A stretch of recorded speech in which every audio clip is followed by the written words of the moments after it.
Today we have a few guests here that we are gonna go through a little presentation first with Michael. Let me introduce you to the people that's gonna be in this call first. First, obviously, Michael, as we say, Michael Groot, he's the Chief Operation Officer at HotStats. HotStats provides monthly P&L benchmarking and market insights for the hotel industry. Then we have with us also Etienne Gougeot, board member of Ponant, French cruise line and world leader in polar cruising. Then we have Steve Horvath, Area Director Revenue Strategy for Southern Europe at Marriott International. And last but not least, we have Robert Hernandez, who's Pricing and Revenue Sciences Consultant at Origin Labs. And with this presentation, I pass it over to you, Michael, if you want to share your presentation with us, so we can start with your data, obviously. Okay, thank you very much. Let me just bring up my slides and hope you can see them.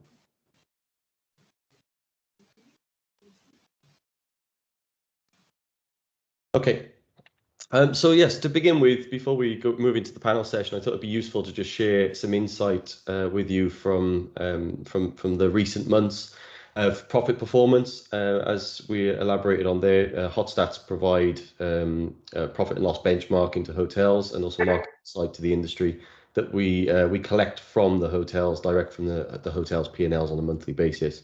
So to begin with, I'm going to touch briefly on profit. Now, we actually collect data right the way through the P&L, but today's focus will be on revenue performance. I'll touch a little bit on segmentation also. But to begin with, I think it's interesting to see we've been sat in the red for such a long time from a profitability point of view. It's been quite a morbid situation around Europe, even with the government subsidies in place to support the cost lines of the businesses. But it's great to see this slide's actually focused on luxury hotels, as will all of the slides today. And as you can see here, we lagged quite behind as a region, so total Europe for some time, negative profit for the whole of most of last year from a luxury hotels point of view. Slight improvements during July and August when things improved. From a lockdown point of view, and then we all, of course, experienced the rest of it as we went into the second and third waves in many regions in Europe. But coming into this year, as you can see, sharp ramp up from a profitability point of view, and that is a good mix of the revenue ramp up along with the return of ancillary revenues, and then also huge changes to the cost base of hotels, which I'm sure will help us going forward. This graphic's a little easier to look at. So the luxury hotels there in the bright orange, and as you can see, those few months of sub-zero in the middle of last year, and then other than the small spike from most of this year also. For the last few months, actually, the amazing thing is that I'll show you later on from a TrevPAR slide that actually we are ramping up in all areas of the business other than C&B, which of course is still very much lagging behind as things stand. But we are already, from a luxury hotels point of view, in Europe, the segment is back to top of the pile from a profitability point of view. I think this is an interesting place to start when we talk about revenue management, because I think that it's often the copy and paste approach of focus on RevPAR, and of course, as an industry, we've done that for some time. It won't be new to this crowd, I'm sure, but luxury hotels are not a little over 50% of the total revenue comes from rooms. So there's still a huge chunk of the revenue that comes from various other parts of the business. Of course, not just reliant on the ancillary revenues themselves, but also driving a premium right across the hotel. Now, of course, we've been held back for some time from an ancillary revenue point of view, as conference and event spaces were closed, spa and leisure, etc., were, of course, only recently ramping up. But as you can see from here, even all of that considered, rooms are still only 57% of the revenue share, which is the same place it was back in 2019 at the same time. The interesting thing from a ramp-up point of view, as I mentioned, we are seeing ramp-up in all areas of the business. But as you can see here in green, that's the rooms revenue ramp-up as things stand. The blue is F&B, which you can see is gradually creeping back up. C&B, which of course is a huge area of the business, is still very much lagging behind and growing very, very slowly from a hotel C&B point of view. I like the look of this graphic. I think this displays the seasonality of the luxury space in Europe. And as you can see, as where we would be right now, almost right in the peak months of revenue performance. I think the interesting thing to see here is that if you look just at the segments of revenue, so again, rooms almost back at the prior crisis level, so at the February 2020 levels, albeit that would have been the lowest point of the year from a seasonality point of view. We're already back at those levels. F&B still going quite strong. The difference really is right now that C&B piece. Corporate segmentation. So I think everybody is really excited about the level of leisure and transient demand that we've seen over the last few months in Europe. Of course, the question now is what is happening from a corporate point of view. And as you can see here, around the world, corporate business is returning. A lot of the business that we've seen in China, in the US and the Middle East, of course, is mostly domestic business. And of course, that is such a huge factor. When you look at Europe, it's so much cross-border stuff. And of course, that has not really been that possible. So we are quite far behind on that side of things. But as you can see, things are ramping up over the last few months. And hopefully we'll be looking a lot different to this as we head into the winter season. And again, on the similar note, this is a graphic just showing where we went to and how things are coming out the other side of things from, again, luxury hotel space. And it's no real surprise to see that the leisure side of things was such a key factor pre-crisis. It's certainly a key factor as things stand. But again, we got that conference part of it, which is a huge factor for us. Not just from the C&B sales themselves, but also the linked bedroom business, which is what you're looking at here in the burgundy color. And on that very note, I will hand over to the panel. Thank you. Thanks a lot, Michael. That was a really interesting presentation with, I'm sure, lots of nice information. We all like to go further on it. And that's why we will go to our next panel, which is obviously the discussion. And we will start to point a few questions. And please feel free to jump. There's no order. They're not going to be directed to anybody in particular. Just feel free to jump in and share whatever you think about it. And we saw that in your presentation, there was quite a few demand curves. So the first question to all of you is, how do you think the demand curve will move in coming 6 months when there's still quite a lot of uncertainty?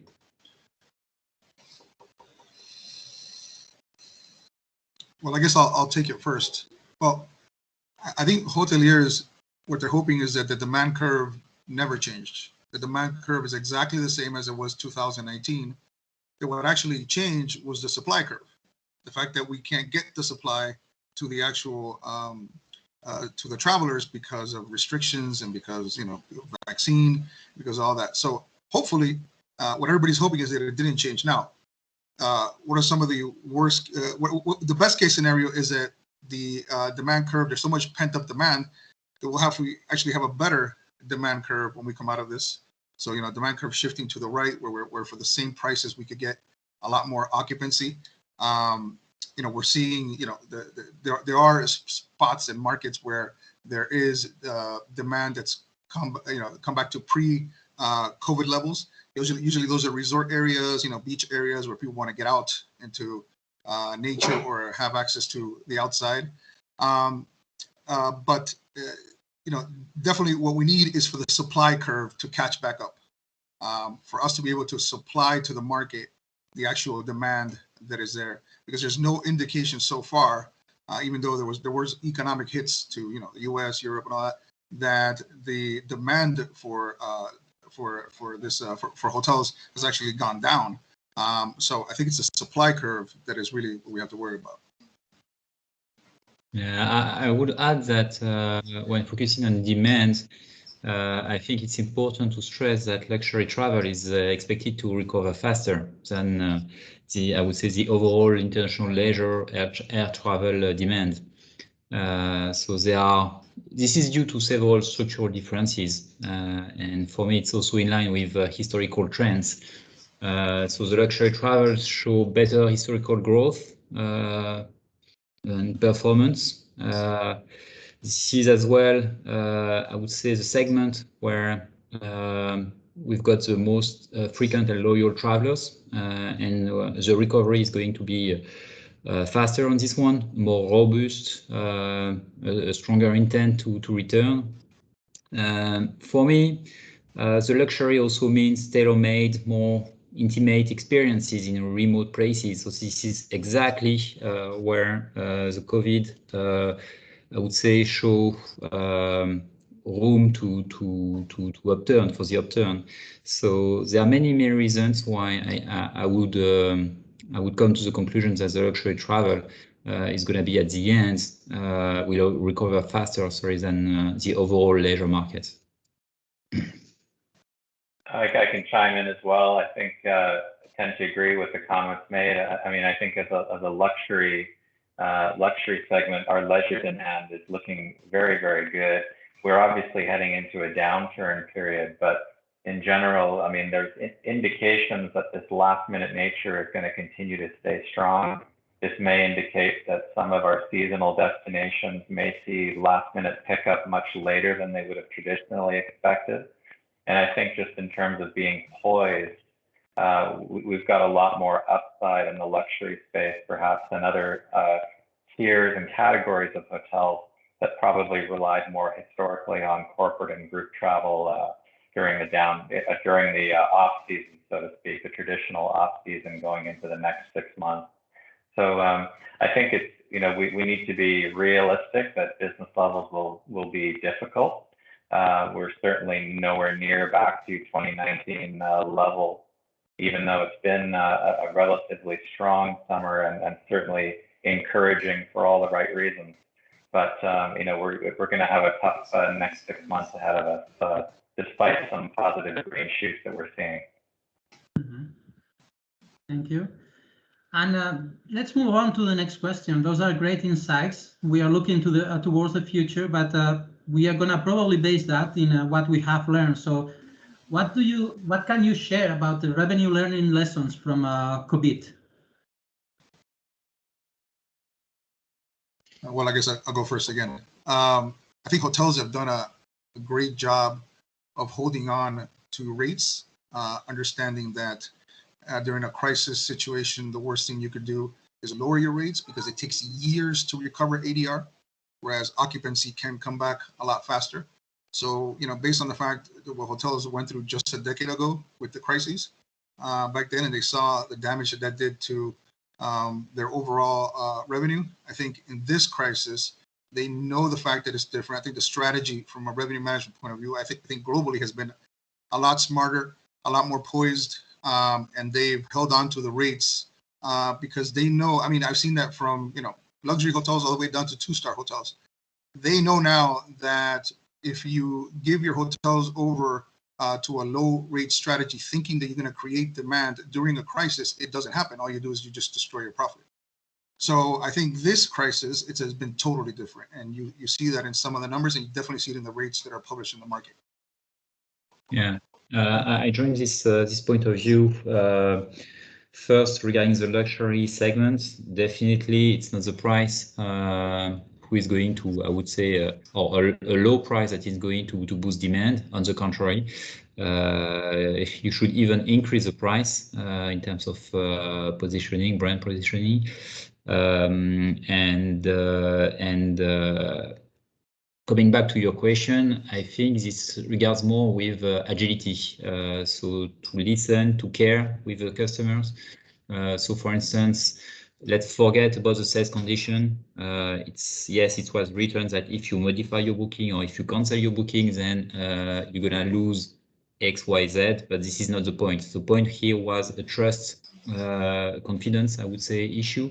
And a relationship, and I think this is what we have to protect as much as possible. So we focus at. So I'm talking for the cruise luxury industry, but I think it was very similar for the hospitality business on land. But definitely we focus on our effort to maintain the good relationship with our guests, with our clients during this uncertainty. I think it's interesting what Robert said earlier about the previous downturns and how we avoided the drop in rate. I think obviously the key difference here was that this downturn was primarily due to health restrictions and health regulations that were limiting and prohibiting travel as opposed to people's savings getting knocked back or a severe economic crisis at that level. Certainly for luxury travel, it was really more around that pent-up demand growing because they couldn't get to the destinations they wanted to get to. And so that's really presented a tremendous opportunity. We've seen it particularly across our premium room types, or like suites and villas. Tremendous response there, and that's been really, really good to see. And I think also, you know, from an in-house opportunity for hotels, there's been tremendous opportunity with some of our restaurant outlets, bars. You know, there's been a very captive audience arriving into the hotels, ready to take advantage of the various services and ancillary revenue streams. And I think that's been quite lucrative for hotels that have really been smart about how to tap into that demand. So it's been there's been some good stories in recent months, and it's been great to see. Thank you. Yeah, and let's also keep in mind that if you decrease the price, then you're sending a message that, okay, because when you deal with the luxury segment, usually it's older segments, which are mostly affected by the pandemic and more likely to be scared. So you are trading. I'm doing a promotion for you in exchange of your health. And this is definitely not the message that you want to send, and that's why I think it was a very good way not to decrease the price. It's not as expressed by you, Alex. It's really due to the COVID environment, so external reason. So it's not something about our product. It's not. So there is no reason why we should decrease our rate. That will bring us to our next question, but I think you can already give a few hints there. You spoke already about opportunities by driving ancillary revenues like restaurants, keeping your rates, working in a data trust relationship with your customers. But how else will you formulate your strategy for the forthcoming 12 months? Anything you want to add already to what you have already shared? I'll let somebody else take this one. Well, look, the only thing I think we haven't touched on, I think the ADR one is a very interesting one, because that's seriously been a lot of the success right across the industry, hasn't it? It's been incredible being able to hold that rate level. I think the other thing that is kind of around the corner now is that until now we've been talking about the resort locations, the secondary, tertiary locations from a market point of view. And actually, it's only recently that the key cities are opening back up, and we're starting to see some of that international travel, which is unique. That's not happened in previous crises. In previous crises, the key cities have been able to return a lot quicker, and we've waited a long time for the provinces to return. So luxury hotels would have been massively impacted by that. I think this opportunity now is you know, as the traffic returns to the key cities, is making sure that they're maintaining the rate and not fighting, you know, like kind of race to the bottom for returning business. Yeah. I think going into next year as well, it's I envision a little bit of the same. I envision a little bit of the same going into next year, in that we should expect to see a tremendous leisure pent-up demand. I don't think by any stretch that this has been exhausted this year. I think it's going to continue on into next year. Leisure will really lead the way for next year in terms of our key segment opportunity, certainly from a pricing standpoint. And I think sort of in the foreseeable future, in the next few months, it's really going to be around making sure we're tapping into that staycation segment. I think, you know, there's going to be some localized demand, people looking to get away for weekends. And, you know, that's really, I think midweek might be the tougher play for many of our destinations. But, you know, city center, a similar thing, you know, weekends probably represents the best opportunity from a demand perspective. Yeah, and also keeping in mind, around the world in the summer months, there are a lot of regions that have done better than prior years during the pandemic, because of the cost-cutting exercises that they wouldn't normally be able to achieve during those kind of lull months. So in the summer months in the Middle East, for instance, generally hotels would lose money in this sector, In countries like France, where there are high fixed costs, again, you get down to that kind of 50% occupancy level, and there's, they're loss making.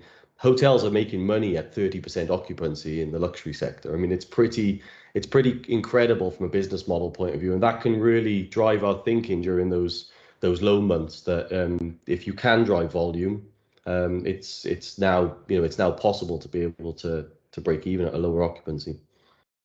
I think that represents a really interesting challenge for hotels as well, is that as things are coming back and as we're doing such a much better job in holding rates, we've got to make sure that we're also putting back in those services that perhaps were cut previously. When you think back to the difficulties of 6 to 8 months ago, when we were stripping services and various amenities and costs out of the business, some of those costs are a lot tougher to put back. For example, with staffing, which is the obvious one that everyone is struggling with.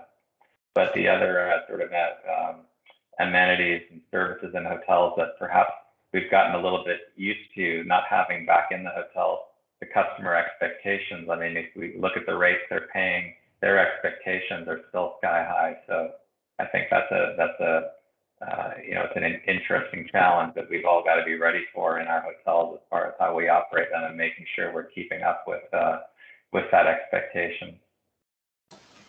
I think that's a great point, because one of the data that we track here is consumer sentiment across TripAdvisor, Expedia, and all that. And you see that it has skewed lower, the ratings from the customers. And one of the biggest complaints that you see is, why are we getting charged the same thing as before when some of these services, when they come into the hotel, are not available? So that's, revenue and reviews are very tied together. So that's going to be definitely a very, very fine line to be walking during this period when rates are being held at the same levels as before. You're absolutely right. Okay. And that will bring us actually to the next question, which you already are advancing a little bit the questions, because you already spoke about restaurants, keeping the rates, the staycation. But what else can you add? How do you expect to bring those revenue backs, to generate those revenues while we go back to pre-COVID levels? I think we need to focus a little bit on the distribution. So this is definitely an opportunity to enhance online direct reservation. The penetration could be further developed. So this means some financial resources to be put to reinvest in brand awareness, for instance, loyalty as well. And we need to improve our ability to convert leads, serving customer with relevant information and efficient platforms. So I think this is going to further underline the era of digital world. So this becomes a primary source of information, thus requiring some marketing efforts. This is not going to. We shouldn't conclude that trade is not important. Trade is still very, very important, even if brand awareness and loyalty are becoming critical. What we've seen is that trade partners are still have a lot of power to influence our guests. So they still account, according to our book, 55 to 60% of our customers' choice. So aside from the destination, aside from brand awareness, for instance, so which means that we need as well to further develop our indirect channel, thanks to I would say some projects related to Salesforce and so on. I think as a European market, we've always been historically so reliant on international travel, probably more so than any other continent. And this last year and a half has forced all of us to really figure out how do we re-engage and become more relevant with our local domestic marketplace and the regional marketplace. So I think just as we sort of progress over the next 12 months, continued progress on that front, because I think a lot of effort and a lot of energy has been put by brands against that kind of effort, and I think that needs to continue. Every confidence the international market will return to Europe when conditions are more suitable or mass recovery. But it would be a shame to sort of turn our back on the work that's already been done. And I think, the more we can continue to create ways to find our way to be compelling to the local marketplace and make sure we're serving relevant messages to them, that will be energy well spent. Okay, and then we have been talking in general how we bring them back and everything, but let's be a little bit more specific, and that brings me to one of your slides, Michael, where we could see a little bit the trends. And how do you think we can bring our corporate customers back? And I think that's a third question for everybody. That's why I put it on the table. I think the point on the key cities is the one that I probably stick to right now, is that there's still key cities are still quite quiet. London is is getting busier by the day, but you can still feel it's not the same. It's nowhere near the same as it was, whether that's hotel stays or events happening in the cities. The good thing is that now right around Europe, traveling is becoming much easier. There is definitely going to. I personally, I'm doing my bit for international corporate travel, but I genuinely also feel the question in my mind, and I'm sure in many minds, is can this be done online? Is this the kind of event or this kind of travel that do I really need to go to that destination, or could I just stay here and save the money and the travel? And of course the limited resources that we all have. We know that government spends are going to be prohibited for some time now. Because there's going to be obviously a backlash from the level of government subsidies that we're seeing right across Europe. So I think we're inevitably going to see that. But that said, the return of conferencing and the pent-up demand for those conferences, the level of business that hasn't been able to be done and can now be done, there must be pent-up demand there. And I guess attracting them to your properties and attracting them to this sector is where the real challenge is. And for that point, I'll hand over to someone who knows more about that than me. Well, I don't know more. I don't know more about that than you, but from my point of view, what I see the challenge for a lot of general managers and even the companies who are trying to book these events is that the horizon for information that we're getting for the government seems to be very short. We only get about what's going to happen within the next couple of weeks or the next month. If they would give us a bigger horizon as to, if we hit these certain numbers, we're going to open up in 6 months. If they could give us a way to plan, then I think a lot more corporate buyers would be able to come back and say, hey, now we know that, within 6 months for sure we're going to be open. So, let's book this event. Let's get back to these places. But again, it's something that's out of our hands. But that decision horizon that they've been giving us, for the last 2 years is, only weeks, days, a month, the most, it's probably like a month ahead of what's going to happen. And that just doesn't, that's very bad for corporate business.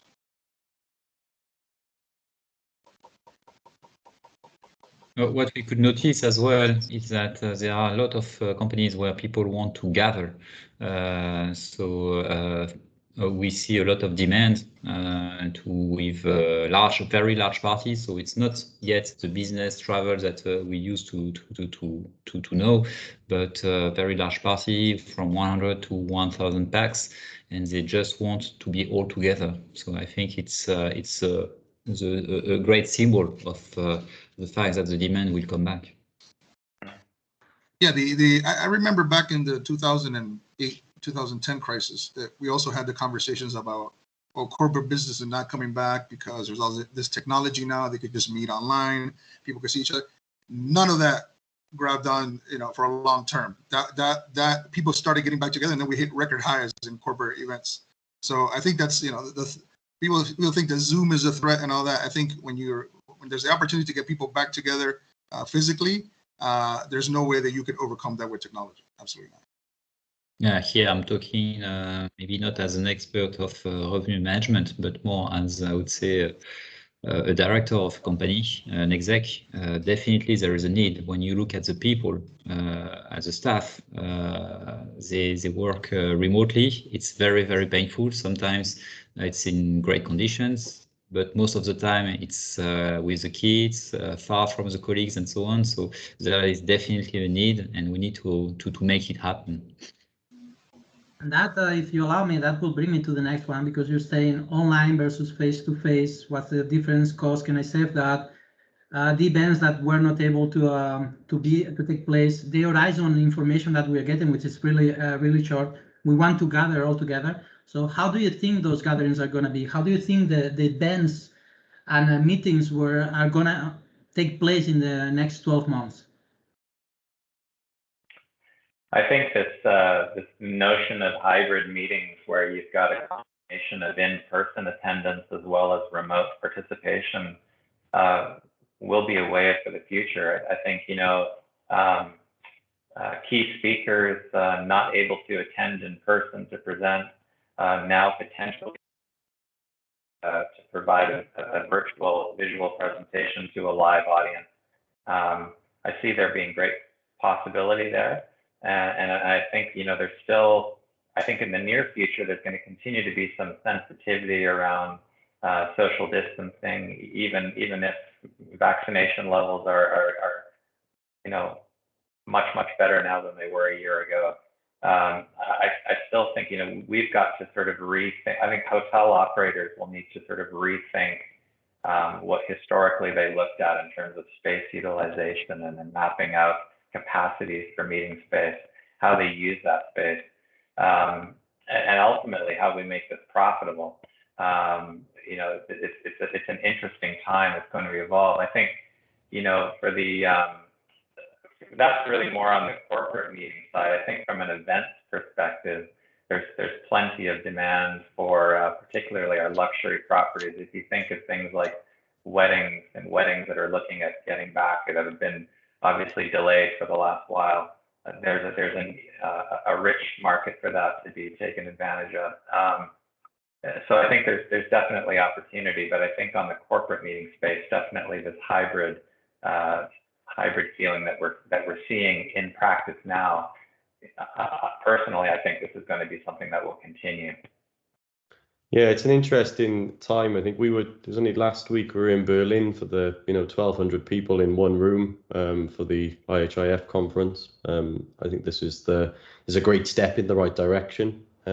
Next week the same is happening in Dubai, and I think we're again, it doesn't feel that different. There is a lot of that going on, but the hybrid side of it has enabled these, not just those event companies, but of course anybody who's looking to hold conferences in your hotels as well, that the idea that they can sell more tickets, they can sell it further and wider as long as the tech is in place correctly, and you're able to capture that audience in a different way. We were talking recently actually about weddings and funerals, etc., that during the pandemic have been hybrid. Yeah, they've been held hybrid a lot. And how much of that will continue? For your family who can't make it from different parts of the world, will they be? So I think it's going to become something that won't replace those kind of face-to-face meetings, but it will certainly feed the people who wouldn't normally go to Berlin for the investment conference because it's a very expensive trip, but could possibly join the online version of it. And that there's a bit of money to be made in that.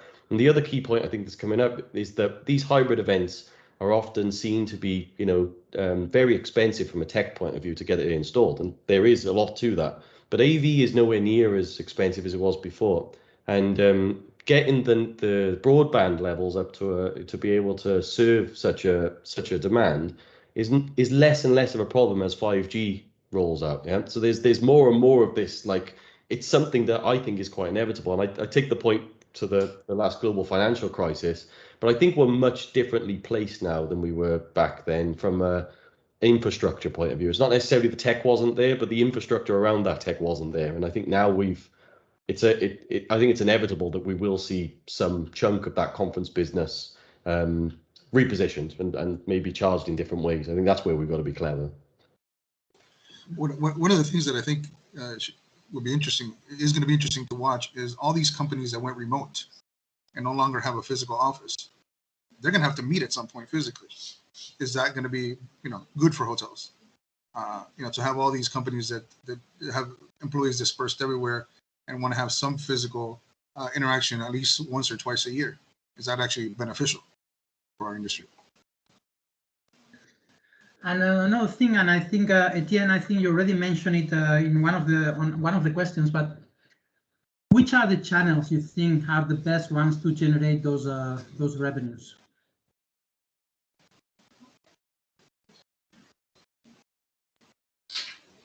Etienne, you mentioned already, to strengthen your internal Direct. channel.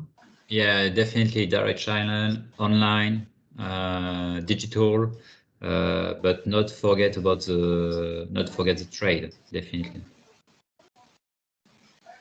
I'm not sure that it's for me. It's not a revolution. It's more, I would say, an acceleration. And if this is possible for your company, I think that we should continue to invest in IT tech solution to make it happen, to speed up all this process. But nothing new on my side. I see you're all nodding, so you all agree. I think coming from Marriott, my answer is going to be pretty obvious. Cook Direct is where we are heavily investing, and that's where we see the future. I think aside from that, I think especially in the luxury space, it's important to mention the importance of real live reservation agents that can handle those high value bookings for suites and villas in particular. There's still that expectation that they want to speak to someone in person who's knowledgeable, who understands the product, and can really sell, not just about the transaction and trying to get one caller to the next within a 5-minute time period. It's really about making sure they sell the experience, and I think there's a lot to be said for that particularly in our luxury portfolio. And let's lead into our next questions. We are speaking about that. We are speaking about how to generate revenues, how the events are going to take place, how do we bring our customers back, how to drive those revenues. But is there any opportunity you are foreseeing already in the next forthcoming 12 months? And do you think it's wise just to stay on those 12 months? Or do you think we should go farther away?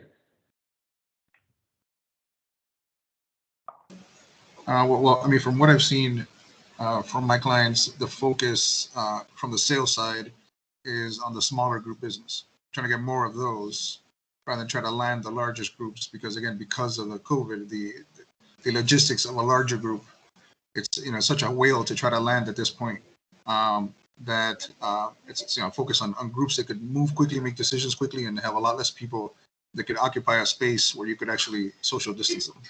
So that's the strategy behind that.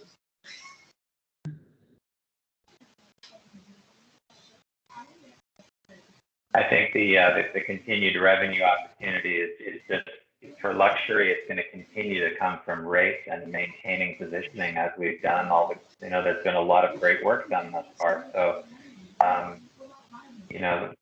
we're confident that demand is going to return, and I think the need for discounting as an enticement to attract more demand is flawed. So, we've just got to continue to protect and grow from the position that we're at, and I mean that should represent a fantastic revenue opportunity for hotels in the near future.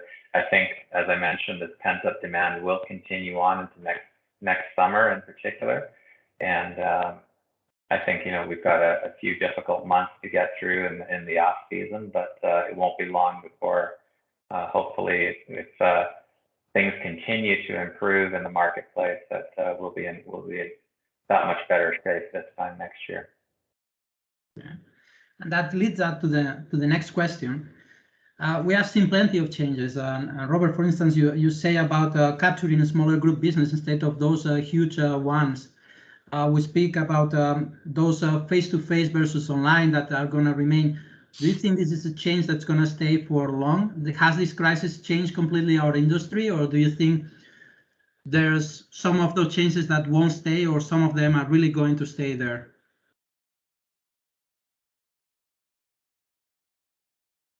And I see all of you are thinking about it. Come on, some of you just jump on it. I think. Sorry, go ahead. I think the comment that was made earlier about the crisis back in 2010 and the recovery, and I do agree technology is in a much better place, and I also think this last year and a half has really created an environment where it's forced us to change our habits. And this has been the key difference from the prior downturn, is that this has really been a forced collective habit-forming exercise where we are engaging with these kinds of platforms on a prolonged basis. And I think it's forced us to reconsider notions around productivity. Of course, it doesn't replace the face-to-face engagement and the quality of the engagement that you can have when you are meeting face-to-face, but you know, the bandwidth, the technology, it's come such a long way that we are able to do things that we were not able to do just 10 years ago. So I think, you know, it's not going to be a complete return to the way it was. I really think that this kind of a platform and engagement with this sort of technologies is going to continue. And it is going to have an impact on traditional corporate travel, group travel, which we've touched on. So it will be interesting how this evolves and how we move forward from here.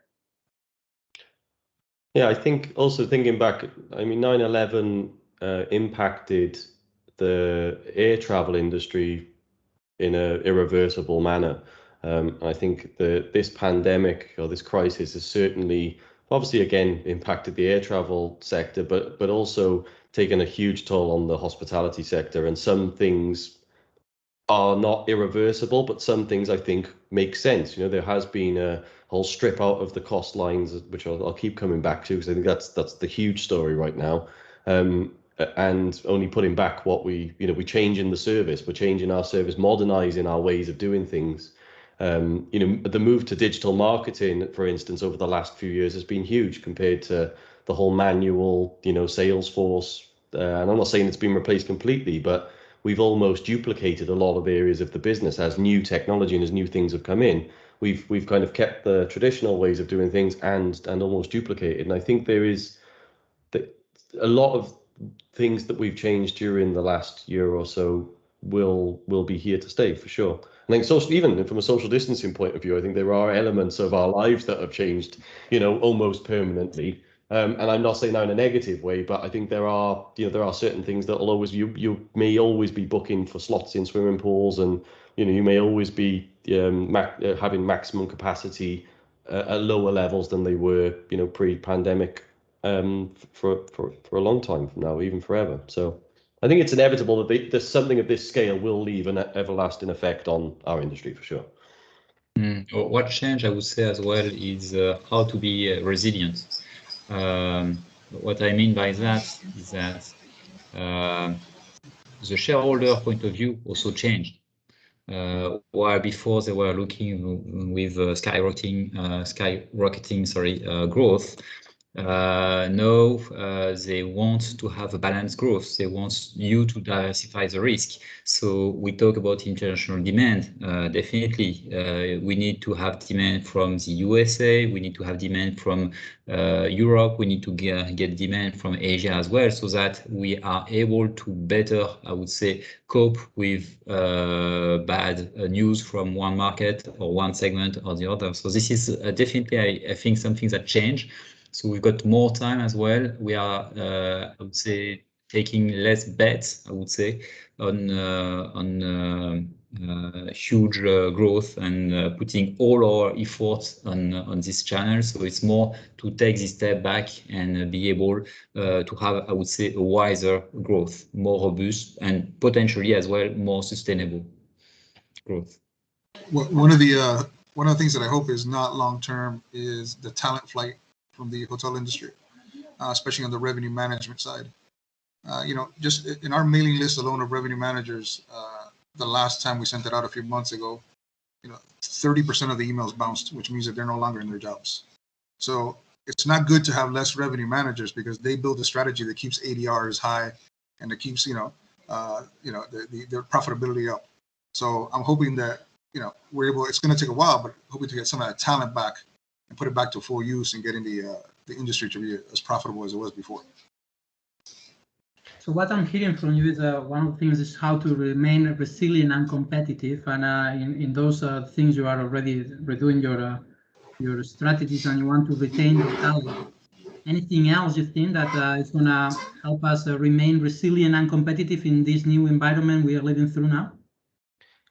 See, I feel like, I mean, obviously I'm going to say this from a HotStats point of view, but I've certainly seen this even as a hotelier. I've seen this over the last few years, this move to total revenue management and this move to, you know, kind of more holistic approach to managing the business.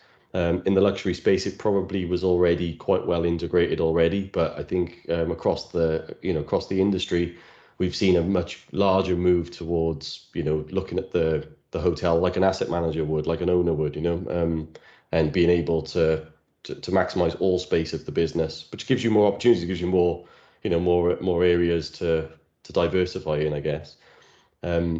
That's like that. I think that's a key thing that I've seen. I think the staffing crisis is you know, going back to that, it's revenue management obviously has been over the last few years, that's been a struggle anyway, but mostly because of the positions that were available, because we've done a huge amount of clustering and centralizing and all of these good things from an efficiency point of view, but it has meant that there's a hole in the industry for, you know, job vacancies, or there has been until now. So I think that we've seen the same with chefing. We've seen a lot of this with housekeeping as we've moved to this, you know, to outsourcing of housekeeping, etc. So I think there is a the staffing crisis is the one that I think we, you know, is, it might even be the value of staff. It might be the value of people that has changed, and I'm hoping that's something that will keep going forward. But we'll be working with less people and hopefully, you know, appreciating them more than we were pre-pandemic. I think that's something that I certainly could see. Okay, and let's change a little bit. We have seen that, and you have said in several questions I have made, you have put a few hints there. How are you dealing with that short-term booking trend we are experiencing now? Steve, feel free to jump in. Yeah, I think you are one of the ones that knows more about that. Well, you know, it's interesting because if I think back to 2019, you know, one of the trends we were seeing across many markets was really a market-wide trend to drop rate at the last minute. So as an effort to try and stimulate same-day demand and maybe steal a customer or two away at the last minute, it was quite damaging, actually. So you would see hotels holding rate, and then 24 hours out, boom, the rate would drop. So in a way, we were kind of training our customers to wait until the last second, or perhaps entice them to shop around again and check if there was a better deal 24 hours out. I don't want to return to that, and I don't see evidence of that across at least the markets that I'm looking after. But I think that, you know, how do we deal with it? I think the reality is such that, like, once again, it's not so much a pricing issue as it is whether they can get to a market in an efficient manner and in a cost-effective manner. Let's face it. I think it's been pretty well publicized, the cost of testing travelers both pre and post stay from a COVID perspective upon return. This gets to be quite an expensive proposition. So I think we've got customers who are right now booking multiple locations because there's all this flexibility in the marketplace. And then when they really know where they're going and they've really made their commitment, that's when they'll cancel out the other 4 locations that they're not traveling to. An unintended consequence of our flexibility but you know, interestingly, we are seeing some markets actually making a step towards returning to the deposit requirement and seeing actually very little resistance. So it seems, and I think that's a good indication that customers are prepared to leave a deposit, even if there's a more flexible cancellation term than what was there before. The simple fact that they're prepared to commit to a deposit, I think, is also is an encouraging sign around their intentions.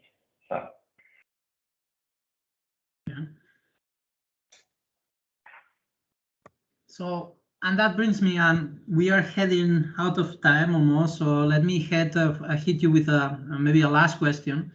and that will be also dedicated to the short term. We know international demand is going to take a little bit longer to recover. You know that restrictions are being lifted, so they start to travel, but we still have some markets long haul that are taking a little bit longer.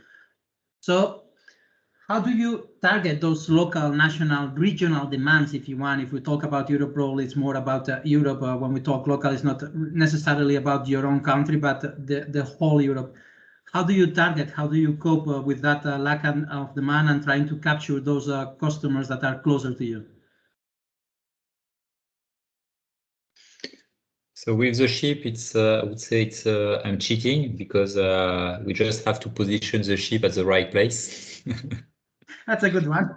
Yeah, but definitely this is something we are working on to try to have a more regional approach in our schedule, in the schedule of the fleet, to have ship in the Mediterranean Sea, but as well some close to Australia or New Zealand, other close to the Great Lakes, for instance, in America.